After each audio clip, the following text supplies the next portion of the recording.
नमस्कार मंडळी, Siddhika designer YouTube चॅनलमध्ये तुम्हा सगळ्यांचं खूप खूप स्वागत आहे। आज आपण ब्लाऊजच्या मापावरून ब्लाऊजसाठी लागणारी मापे कशी घ्यायची हे बघणार आहोत। पण व्हिडिओला सुरुवात करण्याआधी मी सजेस्ट करेन की ब्लाऊजच्या मापावरून माप घेण्याऐवजी तुम्ही अंगावर मेजरमेंट घ्या, जेणेकरून तुमचा ब्लाऊज अजिबात चुकणार नाही। तर आता आपण व्हिडिओला सुरुवात करूया। ब्लाऊजची माप घेण्यासाठी इथं आपण एक कटोरी ब्लाऊज घेतलेला आहे। आता आपण ब्लाऊजसाठी लागणारे पॉइंट बघणार आहोत, ज्या पॉइंटच्या सहाय्याने आपण कटोरी ब्लाऊज शिवतो। तर इथं आपण मेजरमेंटसाठी पॉइंट बघूया। सगळ्यात आधी इथं मी घेतलेला आहे उंची, छाती, कंबर, पुढचा गळा, मागचा गळा, बाही लांबी आणि दंडघेर। हे आपले महत्त्वाचे पॉइंट आहेत, ज्याचा वापर करून आपण कटोरी blouse, princess cut blouse, फोरटक्स blouse कोणताही ब्लाऊज शिवू शकतो। तर आता सगळ्यात आधी मी आधी म्हणलं होतं की ब्लाऊजच्या मापावरून माप घेण्याऐवजी तुम्ही अंगावर माप घ्या। तर ते कशामुळं, तर हा कमरेचा पॉईंट बघा।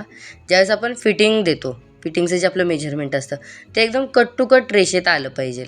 आता या ब्लाऊजच्या मापामध्ये बघा, हा ब्लाऊज अशा पद्धतीचा घेतलेला आहे। इथं एकदम कट टू कट मेजरमेंट आलेला नाही, म्हणजे जो फिटिंगचा पॉईंट आहे तो अर्धा इंच पुढं जातोय। त्यामुळे मी म्हणलं होतं की अंगावरून माप घ्या, पण हरकत नाही, आपण याच ब्लाऊजचा वापर करून माप घ्यायला शिकूया।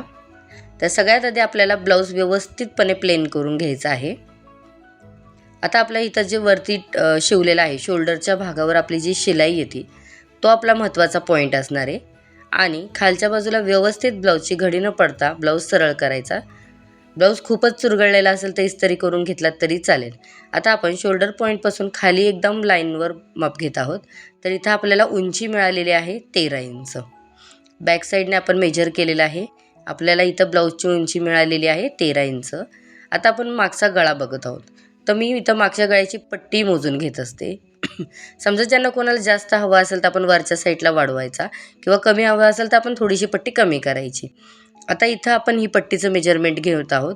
इथं आपल्याला मागच्या गळ्यासाठी 3 इंचचं मेजरमेंट मिळालेलं आहे। इथं आपण 3 इंच मागच्या गळ्यासाठी घेतलेले आहेत। आता आपण पुढचा पॉईंट बघूया। इथं आपल्या बॅक पार्ट आहे, तिथं आपण फक्त उंची आणि मागचा गळा हे दोनच पॉईंट घेतो। आता आपण ब्लाऊज सरळ करून घेऊया। सरळ पद्धतीने व्यवस्थित ब्लाऊजचे हुक लावून घ्यायचे आहेत, जेणेकरून पुढचे जे आपण पॉईंट घेणार आहोत ते आपल्याला व्यवस्थित मोजता आले पाहिजे। काखेतून ब्लाऊज व्यवस्थित सरळ करून घ्यायचा, म्हणजे काखेतली जी टीप असते तो व्यवस्थित कॉर्नर पॉईंट दिसले पाहिजे। अशा पद्धतीने ब्लाऊज ठेवून झाल्यानंतर आपल्याला या काखेतून त्या काखेपर्यंतचं मेजरमेंट मोजायचं आहे। तर इथं 18 इंच मेजरमेंट येत आहे, म्हणजे 18च्या डबल आपल्याला करायचे आहेत। म्हणजे आपल्याला छातीचं माप इथं मिळत आहे 36 इंच। आणि आणखी एक पॉईंट बघायचा, आपल्याला 36चा चौथा भाग 9 इंच येतो। तर हे 9 इंच इथं परफेक्ट येत आहे एका बाजूने, त्यामुळं हे छातीचं जे मेजरमेंट आहे 36 इंच ते एकदम परफेक्ट आलेलं आहे। म्हणून इथं आपण छातीसाठी 36 इंच मेजरमेंट घेतलेलं आहे।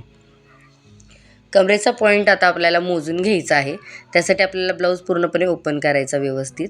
आता आपण हुकच्या बाजूने टेपचं फ्रंट टोक ठेवायचं आहे या पद्धतीने, आणि टेपला किंवा ब्लाऊजला अजिबात घडी न पडून देता अशा सरळ पद्धतीने आपल्याला कमरेचं माप मोजून घ्यायचं आहे। एकदम टाईट आपल्याला हे माप घ्यायचं आहे। इथं आपण हुक लूकची पट्टी जी असते तर त्यातली हुकची जी पट्टी आहे ती सोडून द्यायची आहे लूकची, आणि इथं आपल्याला 3.5 इंचावर कंबरची मेजरमेंट मिळालेलं आहे। तर इथं आपल्याला 3.5 इंच कमरेचं मेजरमेंट मिळालेलं आहे। आता आपण पुढचा गळा बघूया। पुढच्या गळ्यासाठी आपल्याला ब्लाऊजचं फ्रंट हुक लावून घ्यायचं आहे। ब्लाऊज सरळ व्यवस्थित करायचा आहे, शोल्डरचा जो पॉईंट आहे तो एकदम सरळ करायचा। आता आपल्याला व्यवस्थित ब्लाऊज ठेवून झाल्यानंतर क्रॉस पद्धतीने टेप ठेवून घ्यायचा आहे। या पद्धतीने आपल्याला इथं व्यवस्थित क्रॉस मेजरमेंट मोजायचं आहे। आणि आपल्याला इथं पुढचा गळा 7 इंचवर मिळालेला आहे, म्हणजे आपल्याला ब्लाऊजसाठी पुढचा गळा 7 इंचचा मिळालेला आहे। आता आपण बाही लांबीचा पॉईंट बघूया। इथं बाहीचं पण शोल्डरच्या रेषेत आपल्याला बाही सरळ करायची आहे, आणि जिथून बाहीची टिप मारलेली आहे, म्हणजे दंडघेराचं फिटिंग ज्या बाजूने केलेलं आहे तिथपासून सुद्धा आपल्याला व्यवस्थित सरळ करायचा आहे हा भाग. इथंही अजिबात फुगा वगैरे पडून द्यायचा नाही आहे. आता आपल्याला स्टिचिंग पॉईंटपासून म्हणजे जिथपासून आपली बाही शोल्डरला जॉईंट केलेलं आहे तिथपासून व्यवस्थित टेप ठेवायचा आहे. ही आपलं शिलाई मार्जिन आहे. इथपासून आपल्याला व्यवस्थित टेप ठेवून जिथं बाहीचा म्हणजे एंड होतो तिथं आपल्याला मेजरमेंट घ्यायचं आहे. तर इथं मी 4.5 इंचावर बाहीचं मेजरमेंट घेत आहे. म्हणजे इथं बाही लांबी आपल्याला 4.5 इंच मिळालेली आहे. आता आपण लास्ट पॉईंट बघूया दंडघेराचा. तर दंडघेरासाठी बाहीचं जे फिटिंगची बाजू आहे तिथपासून फुगा न पडून देता आपल्याला व्यवस्थितपणे बाही सरळ करून घ्यायची आहे. आता व्यवस्थित आपल्याला इथं टेप ठेवायचा आहे आणि एकदम परफेक्टपणे इथं मेजरमेंट करून घ्यायचं आहे. तर इथं शिलाईचं जे मार्जिन आहे ते 6.5 इंचापर्यंत येतं आहे. म्हणजे 13 इंच आपला बाहीचा दंडघेर मिळत आहे. म्हणजे इथं आपल्याला 13 इंच बाहीचा दंडघेर मिळालेला आहे. म्हणजे 6.5 इंच जे आपल्याला मिळालेले होते त्याचं आपण डबल इंच केले. तर आता आपण परत बघूया. मेजरमेंट पॉईंटमध्ये आपण उंची घेतली 13, छाती 36, कंबर 3.5, पुढचा गळा 7 इंच, मागचा गळा 3 इंच, बाही लांबी 4.5 इंच आणि दंडघेर घेतलेला आहे 13 इंच.